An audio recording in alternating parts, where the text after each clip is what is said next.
ആനകളെ പറ്റിയിട്ടുള്ള ഞങ്ങളുടെ ഈ പരിപാടി E4 എലിഫൻറ്റ് എന്ന പേരിലുള്ള ഈ പരിപാടി ധാരാളം ആളുകൾ കാണുന്നുണ്ട്. അവരൊക്കെ അവരുടെ അഭിപ്രായങ്ങൾ അറിയിക്കാറുണ്ട്. അതിന് ഞങ്ങൾക്കുള്ള നന്ദി ആദ്യം തന്നെ ഞങ്ങൾ പ്രകാശിപ്പിക്കുകയാണ്. ഈ പരിപാടികൾ തുടങ്ങുമ്പോൾ ആദ്യമായിട്ട് അതിൻ്റെ ആദ്യ എപ്പിസോഡുകളിൽ ആനയെപ്പറ്റി പൊതുവായി ചിലത് ഞങ്ങൾ പറഞ്ഞു. ഇപ്പോൾ പ്രേക്ഷകരുടെ ആവശ്യപ്രകാരം ഒന്ന് രണ്ട് കാര്യങ്ങൾ കൂടി പറയാം. നമുക്ക് ആനയെ പറ്റിയിട്ട് അനവധി ഐതിഹ്യങ്ങളുണ്ട്.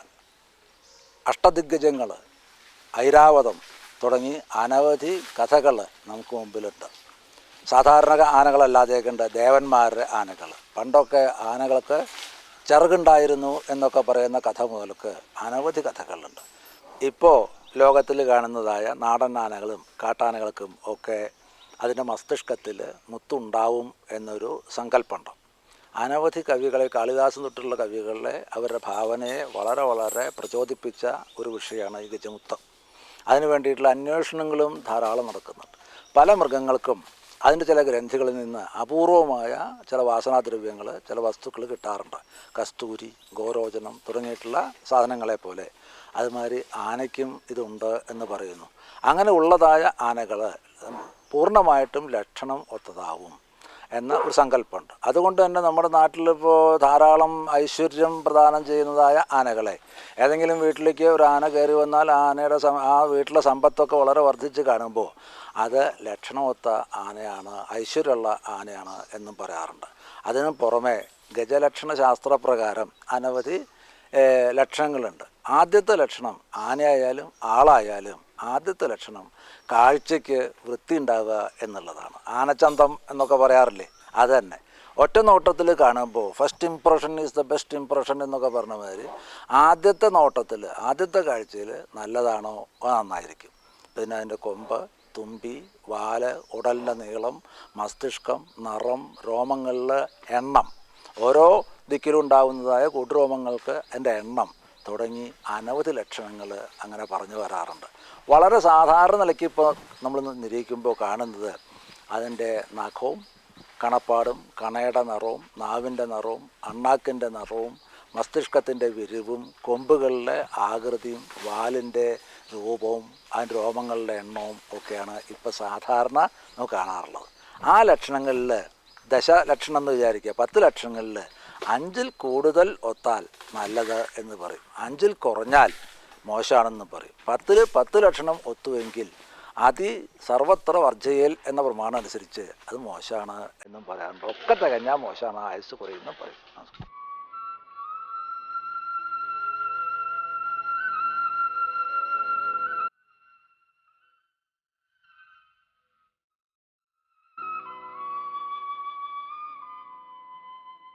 ഇന്ന് ഈ എപ്പിസോഡിൽ ഇതിൻ്റെ പ്രേക്ഷകരായ നിങ്ങൾക്ക് വേണ്ടി ഒരു നല്ല ആനയെ പരിചയപ്പെടുത്താം. തൃശ്ശൂർ എഴുത്തച്ഛൻ ഗ്രൂപ്പുകാരുടെ ശങ്കരനാരായണൻ എന്ന ആനയാണത്. ആനപ്രേമികൾക്കൊക്കെ നന്നായിട്ട് അറിയാവുന്ന ഒരാന. ഈ ആന ഈ എഴുത്തച്ഛൻ ഗ്രൂപ്പുകാരുടെ കയ്യിൽ വരുന്നതിന് മുമ്പ് തിരുവിതാംകൂർ ദേവസ്വത്തിൻ്റെ കയ്യിലായിരുന്നു.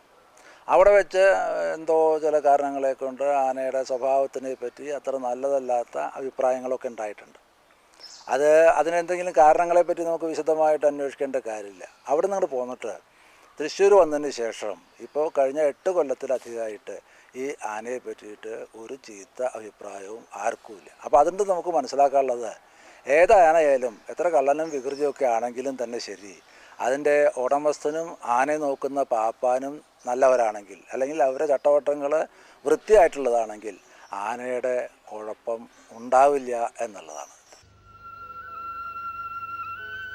ശങ്കരനാരായണന്മാരുടെ ശക്തി ചൈതന്യങ്ങൾ ഒന്നിച്ചാവാഹിച്ച ഒരു ആനച്ചന്തം.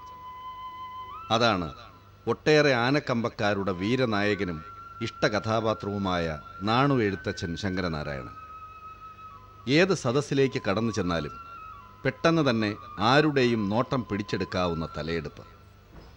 ഇരിക്കസ്ഥാനം എന്ന മുതുകിൻ്റെ ഉയരം നോക്കി കേരളത്തിലെ ഏറ്റവും ഉയരമുള്ള 6-7 ആനകളുടെ കണക്കെടുത്താൽ ആ നിരയിലേക്ക് കടന്നിരിക്കില്ലെങ്കിലും ആനയുടെ സ്വാഭാവികമായ ഉയരത്തേക്കാൾ കുറഞ്ഞത് ഒരടിയെങ്കിലും മേലെ നിൽക്കുന്ന തല അഥവാ തലയെടുപ്പ്. അതാണ് ഉത്സവ നഗരികളിൽ എഴുത്തച്ഛൻ ശങ്കരനാരായണനെ പെട്ടെന്ന് തന്നെ തിരിച്ചറിയാൻ സഹായിക്കുന്ന പ്രത്യേകത.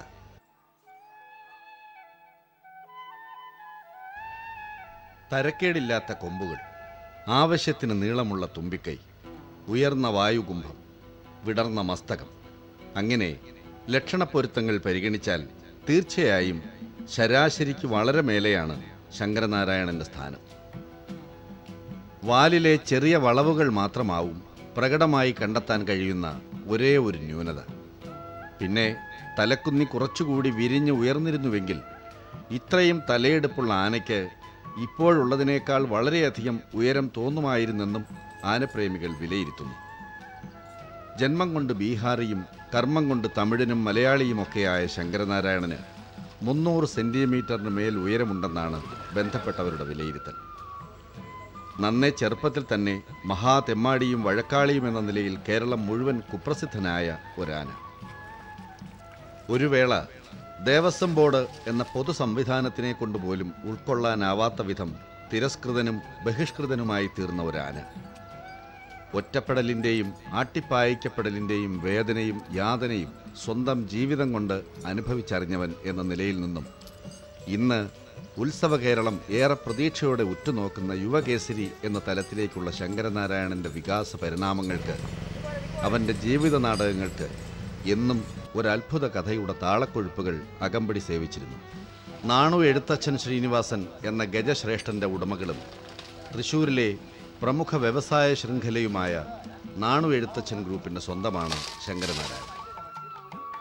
ഒരു ദേവസ്വത്തിൽ നടക്കിരുത്തിയ ആനയെ ലേലത്തിന് വയ്ക്കുക എന്ന് പറയുമ്പോൾ ഇവിടെ കാര്യമായ ആന പ്രശ്നങ്ങളുണ്ടാക്കുന്നു, ആനക്കാർക്ക് അത് കൈകാര്യം ചെയ്യാൻ വയ്യാണ്ട അവസ്ഥ ഉണ്ടാകുന്നു. അങ്ങനെ ഒരു അവസ്ഥയിലല്ലേ ആനയെ ലേലത്തിന് വയ്ക്കുന്നത് അല്ലേ? അപ്പോൾ എന്ത് വിശ്വാസത്തിലാണ് ഇങ്ങനെ ഒരു പ്രശ്നക്കാരനായ ആനന്ന് മേടിച്ച് നന്നാക്കാമെന്ന്? എന്തായിരുന്നു ഒരു റിസ്ക് എടുക്കാനുള്ള ഒരു ധൈര്യം? റിസ്ക് എടുക്കാനുള്ള ധൈര്യം എന്ന് പറഞ്ഞാൽ ആനയെ ഒലിച്ചു കഴിഞ്ഞാൽ ഏതാനയും വഴക്കുണ്ടാവില്ല എന്നുള്ളൊരു ധൈര്യം ഉണ്ടായിരുന്നു. ഈ 93 ഞങ്ങൾ കൂറ്റനാട് കൃഷ്ണൻകുട്ടി എഴുത്തച്ഛൻ എന്ന് പറഞ്ഞ ആളുടെ കയ്യിൽ നിന്ന് ഭീമൻ എന്ന് പറഞ്ഞ ആന ഞങ്ങൾ വാങ്ങണ്ടായി. ആ, അന്ന് അത് വഴക്കുണ്ടെന്ന് എല്ലാവരും പറഞ്ഞിരുന്നു. ഞങ്ങളതിനെ കൊണ്ടുവന്ന് സുഖമായി ചികിത്സിച്ച് ആനയ്ക്ക് ഒലിച്ചപ്പോൾ ആന ഒരു വഴക്കുമില്ല, നല്ല വലുതാവും ചെയ്തു. ആന നന്നാവും ചെയ്തു. അപ്പോൾ ആ ഒരു ധൈര്യം, പിന്നെ നമുക്ക് ഒരു വലിയ ആന, ഇപ്പോൾ നമ്മുടെ ശ്രീനിവാസൻ ആന തൃശ്ശൂർ പൂരത്തിന് നീരിൽ വന്നു. ആ ഒരു ഈ കൊല്ലം നീരിൽ വരണ്ടായത്, നീരിൻ്റെ സമയം നീരിൽ കിട്ടി. അപ്പോൾ നമുക്ക് പൂരത്തിനൊരു വലിയ ആന ഇല്ലാണ്ട് നിൽക്കുന്ന സമയം, നമ്മുടെ ഒരു ആന പൂരത്തിന് ഇല്ലാത്തൊരവസ്ഥ വന്നു. വലിയൊരു ആന കിട്ടാനില്ല. അങ്ങനെ ഇരിക്കുമ്പോൾ ഇങ്ങനെ ഒരു വലിയ ആനയുണ്ട്, അങ്ങനെ പ്രശ്നം എന്ന് പറഞ്ഞു. അപ്പോൾ വലിയ ആന അന്ന് 9-8 ഉണ്ട് ആന അന്നുണ്ട്. അപ്പോൾ ഞങ്ങൾ പാലക്കാട് പോയിട്ട് ആനയെ കാണുമ്പോൾ വിഷുവിൻ്റെ അന്ന് ഞാനും 3 ബ്രദേഴ്സും കൂടി ഞങ്ങൾ ഇറങ്ങി. എന്നുവെച്ചാൽ അത് കഴിഞ്ഞാൽ ഒരാഴ്ച കഴിഞ്ഞാൽ പൂരാണ്. ആ, ഒരാന വേണം, വലിയ ആനയും വേണം. അങ്ങനെ ഒരു ഇതിൽ റിസ്ക് എന്നുള്ള പരിപാടിയില്ല. മലയാള നാട്ടിലേക്ക് ഒട്ടേറെ വരത്തന്മാർക്ക് വഴി കാണിച്ചു കൊടുത്തിട്ടുള്ള ക്രാങ്ങാട് വാസുദേവൻ നമ്പൂതിരിയാണ് ഇവനെയും ഇങ്ങോട്ടെത്തിച്ചത്.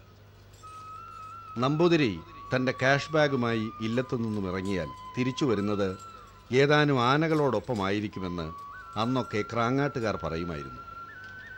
അങ്ങനെ 79 ഒരു കറക്കത്തിനിടയിൽ ലക്നൌവിനടുത്ത് ബാരാബങ്കി ജില്ലയിൽപ്പെട്ട സിദ്ധൌർ ഗ്രാമത്തിൽ വെച്ചാണ് നമ്മുടെ കേന്ദ്ര കഥാപാത്രം നമ്പൂതിരിയുടെ കണ്ണിൽപ്പെടുന്നത്. രാമചന്ദ്ര സിംഗ് എന്ന ജമീന്ദാറുടെ തറവാട്ടുമുറ്റത്ത് തുള്ളി കുതിച്ചോടുന്ന പൈക്കിടാങ്ങളുടെ പിന്നാലെ അങ്ങോട്ടും ഇങ്ങോട്ടും വച്ചു പിടിച്ച് വാശി തീർക്കുന്ന ഒരു കുട്ടിക്കുറുമ്പൻ. ഏറിയാൽ 7-8 വയസ്സ് മാത്രം പ്രായം. നാട്ടിലെത്തിച്ചാൽ ആരെയും ഒന്ന് കറക്കിയടിക്കാനുള്ള ചന്തവും ലക്ഷണപ്പൊരുത്തങ്ങളുമെല്ലാം ഒത്തിണങ്ങിയ സുന്ദരക്കുട്ടപ്പനാണെങ്കിലും ചങ്ങലക്കെട്ടുകളുടെ പിടിവലികളൊന്നുമില്ലാതെ പശുക്കുട്ടികളുടെ പിന്നാലെ പറപറക്കുന്ന കുട്ടിത്തേവാങ്ങിൻ്റെ വീറും വാശിയുമാണ് നമ്പൂതിരിയെ പെട്ടെന്ന് ആകർഷിച്ചത്. 30,000-നടുത്ത ഒരു തുകയ്ക്കാണ് അന്ന് കച്ചവടമുറപ്പിച്ചത്.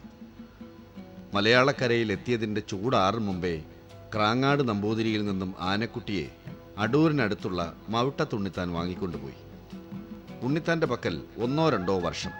അത് കഴിഞ്ഞപ്പോഴോ 18 വയസ്സ് തികയും മുമ്പേ അവനെ തേടി സർക്കാർ ഉദ്യോഗവും എത്തി. സർക്കാർ ഉദ്യോഗം എന്ന് പറയുന്നതിനേക്കാൾ ദേവസ്വം ബോർഡിലെ ജോലി എന്ന് പറയുന്നതാവും കൂടുതൽ ശരി. തിരുവിതാംകൂർ ദേവസ്വം ബോർഡ് അന്ന് 4-5 ആനകളെ ഒന്നിച്ചു വാങ്ങി. എന്നിട്ട് ഓരോരുത്തരെയായി പ്രധാന ക്ഷേത്രങ്ങളിലേക്ക് നിയോഗിക്കുകയും ചെയ്തു. മലയാളിയുടെ ചിട്ടവട്ടങ്ങൾ പഠിക്കുന്നതിനൊപ്പം തൻ്റേതായ ഏതാനും വടക്കൻ മുറകൾ മലയാളി മന്നന്മാരെ പഠിപ്പിക്കുന്നതിനും മനസ്സുവെച്ച് കഴിഞ്ഞിരുന്ന നമ്മുടെ ഇളയ തിലകത്തിന് നറുക്ക് വീണത് തെക്കൻ കാശി എന്ന് പുകഴ്പെറ്റ സാക്ഷാൽ വൈക്കം മഹാദേവ ക്ഷേത്രത്തിലേക്ക്. കൊട്ടാരത്തിൽ ശങ്കുണ്ണിയുടെ ഐതിഹ്യമാലയിലൂടെ ഇതിഹാസ തുല്യനായി തീർന്ന സാക്ഷാൽ വൈക്കം തിരുനീലകണ്ഠൻ്റെ പിൻഗാമിയായി വേമ്പനാട്ടുകായലിൻ്റെ തീരത്തേക്കെത്തിയ ഗജകുമാരനെ നാടും നാട്ടാരും 2 4 കൈയും നീട്ടി തന്നെ സ്വീകരിച്ചു എന്ന് പറഞ്ഞാൽ അതിൽ തെല്ലും അതിശയോക്തിയില്ല. ആചാരാനുഷ്ഠാന പ്രകാരം നടക്കിരുത്തപ്പെട്ട ആനക്കുട്ടിക്ക് അവർ നല്ലൊന്നാം തരം ഒരു പേരും സമ്മാനിച്ചു, വൈക്കം ചന്ദ്രശേഖരൻ. ജാതകവശാലുള്ള കർമ്മയോഗങ്ങൾ, ജനത്തിൻ്റെ അമിത ലാളനകൾ, അല്ലെങ്കിൽ ട്രാൻസ്പോർട്ട് ബസ്സിലെ ഡ്രൈവർമാരെന്ന പോലെ അടിക്കടി മാറി മാറിക്കൊണ്ടിരിക്കുന്ന ദേവസ്വം ബോർഡ് പാപ്പാന്മാർ. എന്തായാലും നമ്മുടെ വീരകുമാരൻ ക്ഷേത്ര മതിൽക്കെട്ടിനകത്തുണ്ടെങ്കിൽ തന്നെ നാട് മുഴുവൻ അതറിയുന്ന അവസ്ഥയിലേക്ക് എത്തി കാര്യങ്ങൾ. എന്തിനേറെ പറയുന്നു, തിരുവിതാംകൂർ ദേവസ്വം ബോർഡിലെ ഒരുമാതിരിയുള്ള പാപ്പാന്മാരും ദേവസ്വം ബോർഡ് അധികൃതരും പിന്നെ ഭക്തജനസമിതിയും ഒക്കെ സാമദാന ഭേദദണ്ഡങ്ങളെല്ലാം ഒന്നൊഴിയാതെ പയറ്റി നോക്കിയിട്ടും ഇളമുറത്തമ്പുരാൻ്റെ കാര്യത്തിൽ യാതൊരു നീക്കുപോക്കുമില്ല.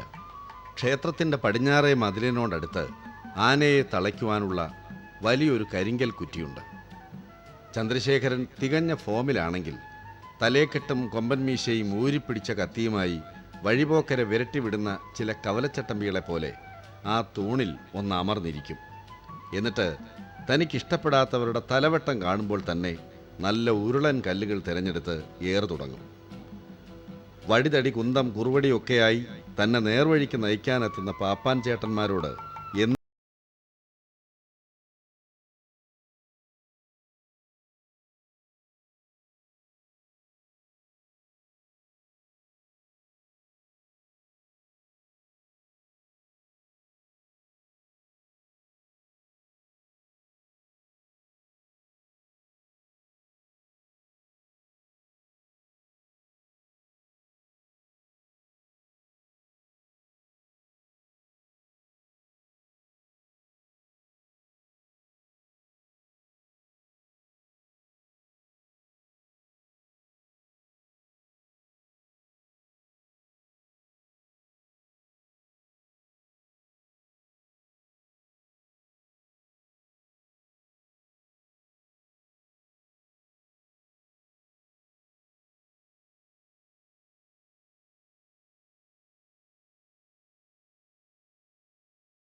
പെട്ടെന്നുള്ള മരണം.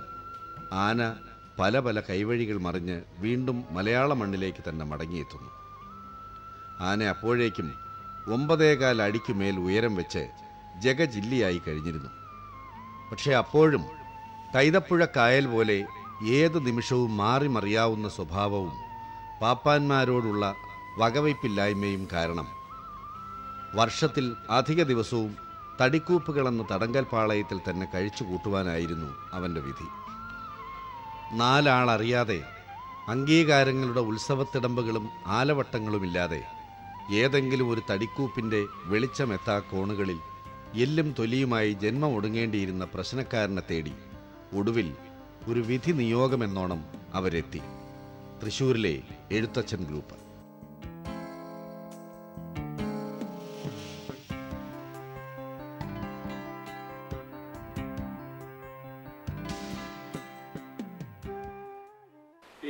നിങ്ങളിങ്ങനെ ഒരു ആന മേടിക്കാൻ തീരുമാനിച്ചല്ല, ഞാൻ ഇതിനു മുമ്പ് കണ്ടിട്ടുണ്ടോ?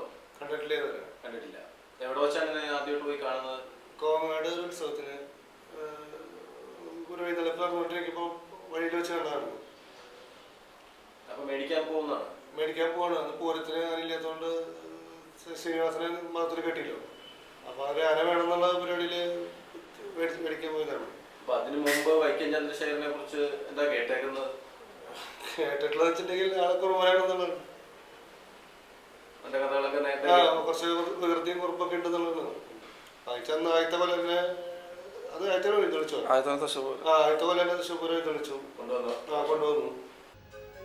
ഏത് ഗജപോക്രിയെയും വരച്ച വരയിൽ നിർത്താൻ പോന്ന ചങ്കുറപ്പിനുടമകളായ പുതിയ ഉടയോന്മാർ, നീ 8 അടി പാഞ്ഞാൽ മോനെ ഞാൻ 16 അടി പായും എന്ന വെല്ലുവിളിയുമായി ആനയ്ക്ക് മുന്നിൽ ധൈര്യത്തിൻ്റെ ഒരാൾ രൂപം പോലെ പുതിയൊരു പാപ്പാൻ. ഈ പുതിയ തട്ടകത്തിൽ അവൻ ഒന്നുറപ്പിച്ചു കാണണം. നന്നാകാനായാലും നശിക്കാനായാലും ഇതൊരു ദശാസന്ധിയാണ്. ഒന്നുകിൽ പരസ്പര വിശ്വാസത്തിൻ്റെയും പരസ്പര ധാരണയുടെയും അടിസ്ഥാനത്തിൽ സമാധാനത്തിൻ്റെ വഴിയിലേക്ക് ഒരു മാനസാന്തരം, അല്ലെങ്കിൽ മെരുക്കിയാലും മെരുങ്ങാത്ത വന്യകൽപ്പനകളുടെ രൗദ്രഭാവമായി ഒരു എരിഞ്ഞടങ്ങൽ. ഒടുവിൽ അവൻ അതുതന്നെ തീരുമാനിച്ചു കാണണം. വക്കക്കയറിൻ്റെയും വൻമരങ്ങളുടെയും നിർദ്ദയ ലോകത്തു നിന്നും പഞ്ചാരിയുടെയും ചെമ്പടയുടെയും ഉത്സവമേളക്കൊഴുപ്പിലേക്ക് ഒരു ചുവടുമാറ്റം. എഴുത്തച്ഛൻ ഗ്രൂപ്പ് സ്വന്തമാക്കിയ വൈക്കം ചന്ദ്രശേഖരൻ ഏതാനും ദിവസങ്ങൾക്കകം എഴുത്തച്ഛൻ ശങ്കരനാരായണനായി പുനർനാമകരണം ചെയ്യപ്പെട്ടു.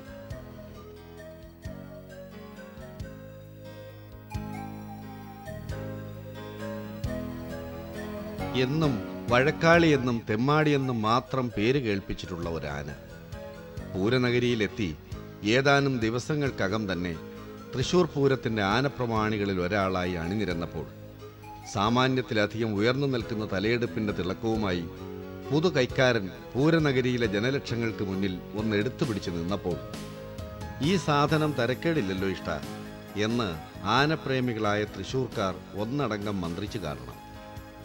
ഈ ആളും മേളവും പൂരവും പിന്നെ അതിൻ്റെ ആകെ മൊത്തം പുകിനുമൊക്കെ നന്നായിട്ടങ്ങ് ആസ്വദിച്ച് രസിച്ചപ്പോൾ, സംഭവം ഇങ്ങനെയൊക്കെ ആണെന്ന് അറിഞ്ഞിരുന്നെങ്കിൽ സംഗതി ഞാൻ എന്നേ നന്നായി പോയനെ. ഇതുപോലെ 2 അടി നേരത്തെ തരാൻ ആണുങ്ങൾ ആരുമില്ലാതെ പോയത് എൻ്റെ കുഴപ്പമോ എന്നാവും ഒരുപക്ഷെ ശങ്കരനാരായണൻ ചിന്തിച്ചു പോയത്.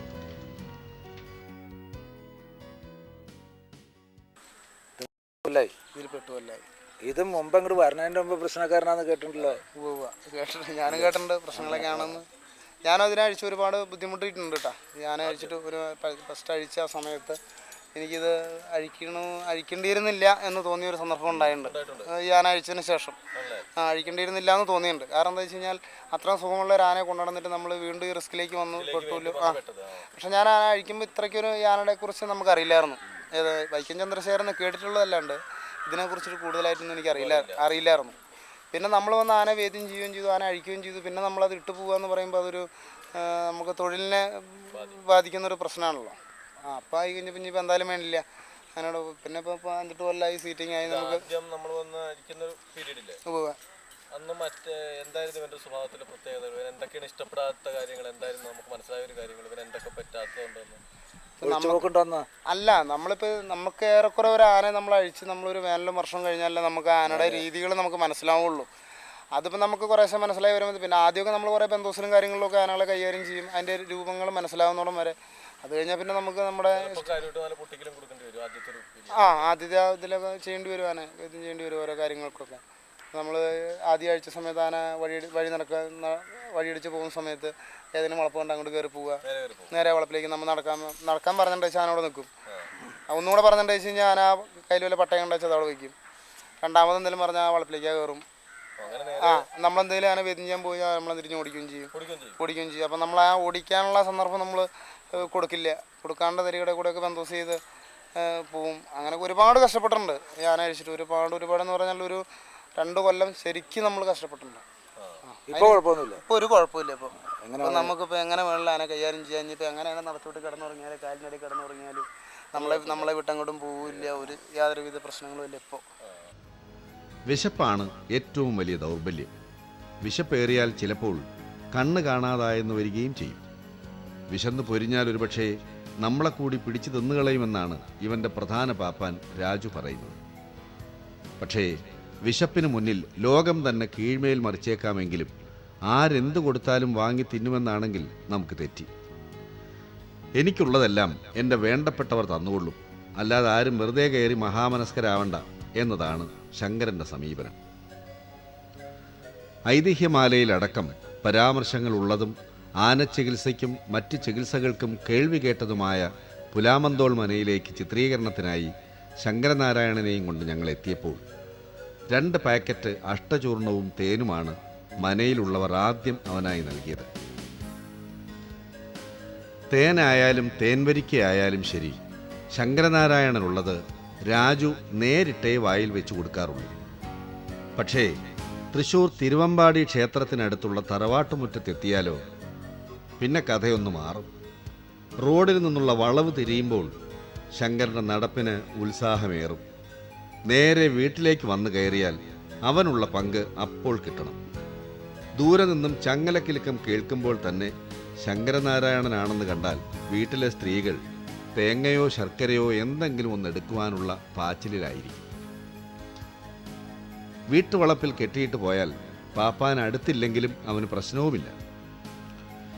ഇടയ്ക്കിടെ ഓരോ പനമ്പട്ട കഷ്ണം വീട്ടിലേക്ക് വന്ന് വീഴും. തൻ്റെ മുന്നിലെ ഭക്ഷണം തീർന്നു, വിശപ്പിൻ്റെ വിളി തുടങ്ങിയെന്ന് വീട്ടുകാരെ അറിയിക്കുവാനുള്ള സിഗ്നലാണത്. എന്നിട്ടും ശ്രദ്ധിക്കേണ്ടവർ ശ്രദ്ധിക്കുന്നില്ലെങ്കിൽ സമരത്തിൻ്റെ രൂപം മാറും, ഭാവം മാറും. റോക്കറ്റുകളേക്കാൾ വേഗത്തിലായിരിക്കും പിന്നീടുള്ള വിക്ഷേപണങ്ങൾ എത്തേണ്ടിടത്തെത്തുക.